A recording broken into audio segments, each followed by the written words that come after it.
അസ്സലാമു അലൈക്കും വറഹ്മത്തുള്ളാഹി വബറകാതുഹു. പ്രിയമുള്ള സഹോദരങ്ങളെ, ജിന്നിൻ്റെ കോലങ്ങൾ, അവസ്ഥകൾ, സിഹർ ബാധിച്ചാൽ ഉള്ള അവസ്ഥകൾ, ജിന്നും ഷെയ്ത്വാനെയും വേർതിരിച്ചെടുക്കുന്ന കാര്യങ്ങൾ, ഘടകങ്ങൾ, ഇതൊക്കെ നമ്മൾ മനസ്സിലാക്കിയിരിക്കണം.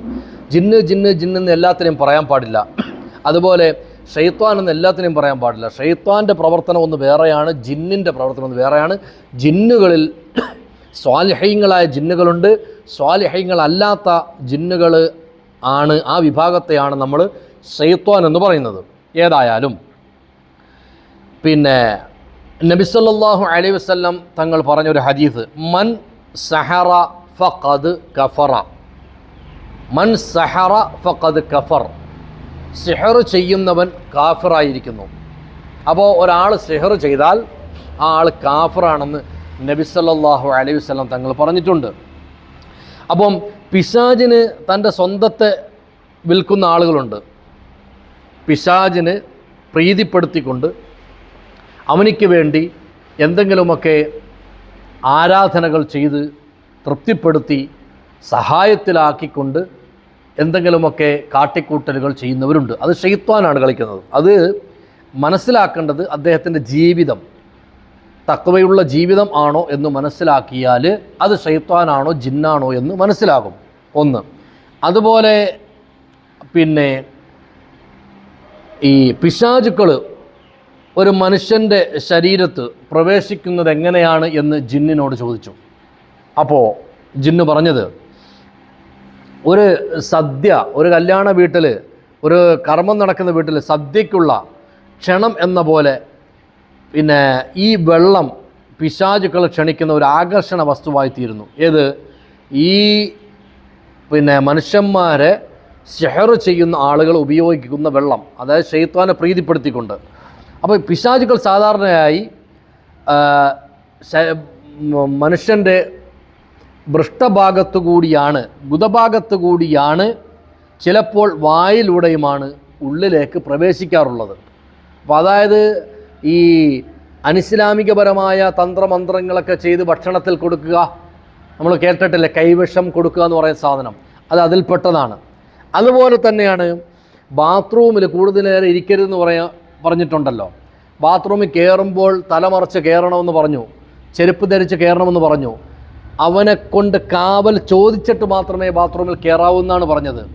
അപ്പോൾ ആ ബാത്റൂമിൽ അങ്ങനെയുള്ള പ്രൊട്ടക്ഷനൊന്നും ചെയ്യാതെ നാം കയറിയിരിക്കുകയാണെങ്കിൽ നമ്മുടെ പൃഷ്ഠഭാഗത്തു കൂടി ശൈത്താൻ ഉള്ളിലേക്ക് കയറും. അപ്പോൾ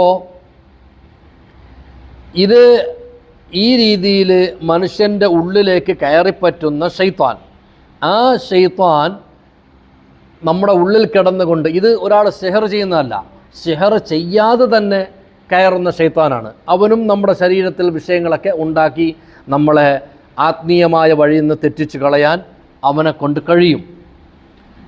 മാത്രമല്ല, ഈ സിഹർ മാറാൻ വേണ്ടി കൊടുക്കുന്ന വെള്ളം, അത് മനുഷ്യന്, അതായത് ജിന്നുകളെ കാണാൻ സാധ്യമാക്കുന്ന തരത്തിലുള്ള കാഴ്ചയും അതിശക്തിയും ഉണ്ടാക്കുന്നു എന്നാണ്. അപ്പോൾ സിഹർ മാറാൻ വേണ്ടി കൊടുക്കുന്ന വെള്ളമുണ്ട്, സിഹർ ചെയ്ത് കൊടുക്കുന്ന വെള്ളമുണ്ട്. രണ്ടും രണ്ട് റൂട്ടാണ്. ഖുർആൻ ഓതി വെള്ളത്തിലൂതി കൊടുക്കുന്നത് സിഹർ മാറാനും, മറ്റ് ദേവതകളെ വിളിച്ച് മന്ത്രിച്ച് കൊടുക്കുന്ന വെള്ളമുണ്ട്, പൂജിച്ച് കൊടുക്കുന്ന വെള്ളം, അത് ശൈത്വാനുമായി ബന്ധപ്പെട്ട് ശൈത്വാനെ കൂട്ടുപിടിച്ചുകൊണ്ട് ചെയ്യുന്ന വെള്ളം. ആ വെള്ളം സിഹർ ഉണ്ടാകാനും ആണ് എന്ന് പ്രത്യേകം മനസ്സിലാക്കണം. ഇനി സിഹറിന് ഒരാൾ വിധേയനായാൽ ആ വ്യക്തിയുടെ കണ്ണുകളും ശരീരത്തിൻ്റെ മൂക്ക്, വായ പോലെ ഇന്ദ്രിയങ്ങളും നിങ്ങൾക്ക് ഭാവനയിൽ പോലും കാണാത്ത, സാധ്യമാകാത്ത വിധം ചലിക്കുകയും സജീവമായും ചെയ്യും. എന്ന് പറഞ്ഞാൽ സിഹർ ബാധിച്ച ഒരാളിൻ്റെ കണ്ണ് എത്രയോ മണിക്കൂർ വേണം ചിലപ്പോൾ തുറന്നു വെക്കും. ചില ആളുകൾ ചിരിച്ചുകൊണ്ടേയിരിക്കും, ചില ആളുകൾ കരഞ്ഞുകൊണ്ടേയിരിക്കും. അത് സാധാരണ ഒരു മനുഷ്യനെ സംബന്ധിച്ചിടത്തോളം അങ്ങനെ പ്രയാസമാണ്. കുറേ നേരം അങ്ങനെ കണ്ണ് തുറന്നിരിക്കൽ നടക്കില്ല, ഒന്ന് വെട്ടേണ്ടി വരും. പക്ഷേ ശൈത്വാൻ ബാധിച്ച ആളിൻ്റെ കണ്ണ് തുറന്നു തന്നെ വെക്കാൻ പറ്റും എത്ര നേരം വേണമെങ്കിലും.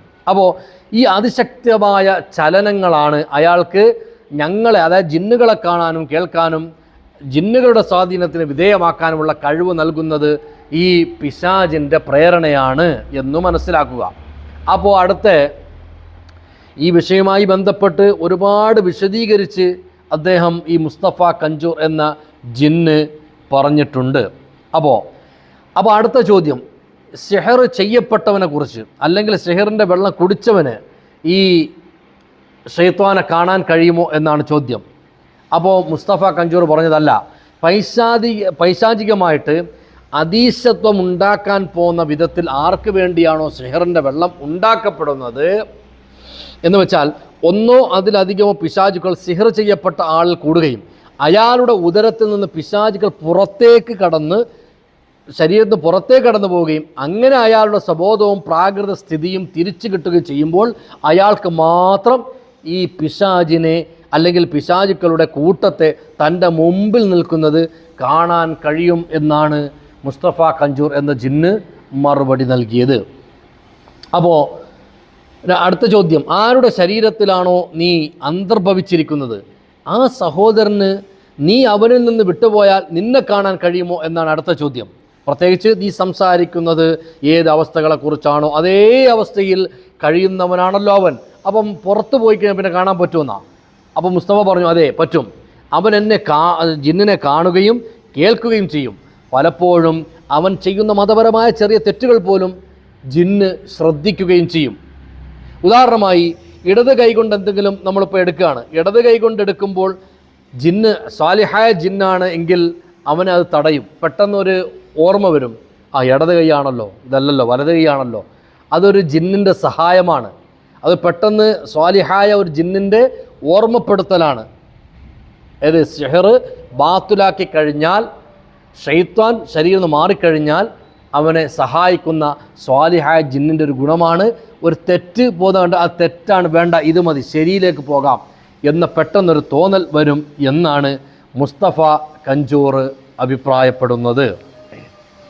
പിന്നെ പൈശാചികമായ അതിശത്വമുണ്ടാക്കാത്ത സിഹർ ബാധിച്ച മനുഷ്യൻ, ഇനിയിപ്പം ശൈത്വാനികപരമായ ബഹളങ്ങളൊന്നും കാണിക്കാത്ത സിഹർ ബാധിച്ചൊരു മനുഷ്യനാണെങ്കിലോ, അപ്പോൾ മുസ്തഫ പറയുകയാണ്, അപ്പോൾ പിശാചിനെ അവൻ കാണുന്നില്ല.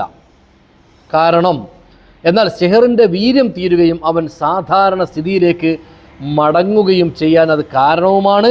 അള്ളാഹു അവന് സിഹറിൽ നിന്നും സൗഖ്യം നൽകിയാലല്ലാതെ അതിനെ സംഭവിക്കില്ല. അപ്പോൾ സിഹർ ബാധിക്കുന്ന രണ്ട് തരത്തിലുണ്ട്. സിഹർ പുറം ചട്ടയായി പ്രകടിപ്പിക്കുന്ന സിഹറുണ്ട്, പുറം ചട്ടയായി കാണിക്കാത്ത ഉള്ളിൽ മാത്രം കിടക്കുന്ന സിഹറുണ്ട്. അപ്പോൾ സിഹർ എന്ന് പറഞ്ഞാൽ ഒരാൾക്ക് പ്രത്യക്ഷത്തിൽ ഒന്നും കാണാനില്ല, അയാൾ എല്ലാ കാര്യങ്ങളും ആക്റ്റീവായിട്ട് നടക്കുന്നുണ്ട്, അയാൾക്ക് സിഹറുണ്ട് എന്ന് പറഞ്ഞാൽ കാണുന്നവർ പറയും ഈ പറയുന്നവൻ മണ്ടനാണ് പൊട്ടനാണെന്ന് പറയും. അല്ല, ആ സിഹർ രഹസ്യമായ ഹിഡനായിട്ടുള്ള സിഹറാണ്. മറ്റേത് പബ്ലിക്കായിട്ട് ജനങ്ങളെ മനസ്സിലാക്കി കൊടുക്കുന്ന സിഹറാണ്.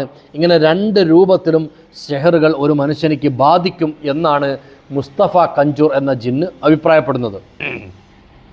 ഇനി ജിന്നിനെ ഒരാൾ കാണണം, അതിനുള്ള മറ്റൊരു സാഹചര്യമാണ് ചോദിച്ചത്. അപ്പോൾ പറഞ്ഞത് അതിന് പ്രത്യേക സാഹചര്യങ്ങൾ സംജാതമാകണം. അതുപോലെ ജിന്നുകൾക്കും അങ്ങനെ ഒരു സാഹചര്യവും ഒരു താല്പര്യം ഉണ്ടാകുന്ന അവസ്ഥയിലാണ് അത് കാണാൻ കഴിയുക. അപ്പം മുസ്തഫ കഞ്ചൂറിനെ സംബന്ധിച്ചിടത്തോളം സാധാരണ ജിന്നുകൾ മനുഷ്യൻ്റെ മുമ്പിൽ വെളിപ്പെടാറില്ല, വ്യക്തമാകാറില്ല. എന്നാൽ ചില സാഹചര്യങ്ങളിൽ ജിന്നുകൾ വ്യക്തമാകും എന്ന് മുസ്തഫ കഞ്ചൂർ പ്രത്യേകം ഓർമ്മപ്പെടുത്തുന്നുണ്ട്.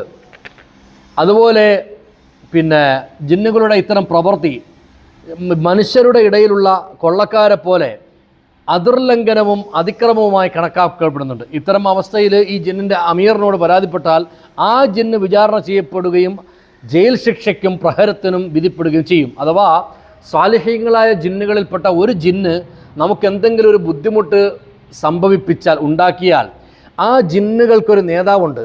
ആ ജിന്നുകളുടെ നേതാവിനോട് ആത്മീയമായിട്ട് നാം ഇങ്ങനൊരു പ്രശ്നം, നിങ്ങളിൽപ്പെട്ട ഒരു ജിന്നിൻ്റെ ബുദ്ധിമുട്ട് എനിക്കുണ്ട് എന്ന് പരാതിപ്പെട്ടാൽ ആ സ്വാലിഹായ ജിന്ന് ആ വിഷയത്തിൽ ഇടപെടുകയും സഹായിക്കുകയും ചെയ്യും എന്നാണ് പറയുന്നത്. എന്നാൽ ഈ ജിന്നുകളുടെ നേതാവ് ഒരു ധിക്കാരിയായ ഒരു ജിന്നാണെങ്കിൽ, അങ്ങനെയാണെങ്കിൽ അവനിത് അക്സെപ്റ്റ് ചെയ്യുമോ എന്നാണ് ജിന്നിനോട് പ്രത്യേകം ചോദിച്ചത്. അപ്പോൾ പ്രപഞ്ചനാഥനോട്, പടച്ചവനോട് പ്രാർത്ഥിക്കുകയും അവന് ശരണം തേടുകയുമായി ഏറ്റവും ഉത്തമം. കാരണം അവിടെ പിന്നെ ദുആ കൊണ്ടാണ്, ആ ദുആഉ സിലാഹുൽ മുഅ്മിൻ എന്നാണല്ലോ.